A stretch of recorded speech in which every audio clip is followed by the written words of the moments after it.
In the Houston area, spring is budding, and Wendy Wales is suffering. Allergies kind of hit like about this time every year because there's a lot of stuff blooming. I've got like a cold cough right now from it, and it just lingers. Her daughter Twyla also has seasonal allergies. My symptoms are kind of like congestion, coughing, like headaches. A report from Climate Central finds warming trends in 172 cities around the country are giving plants more time to grow and release pollen.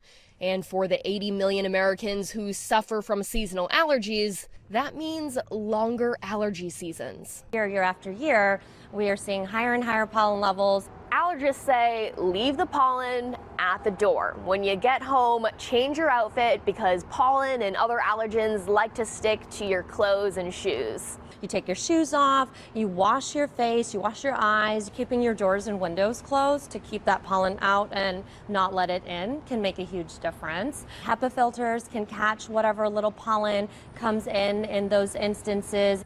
Anything you do to prepare for allergy season, or? Take your meds. Allergist immunologist Dr. Pratyusha Savjani says it's best to start your allergy medications before the season begins. Other treatments are also available. I'm sure people have heard of allergy shots. You have to get shots regularly in an allergist's office. They teach your immune system how to not be allergic to that substance. If you're struggling, she recommends seeing an allergist so you can develop a treatment plan and get some much needed relief. Karen Hua, CBS News, Houston.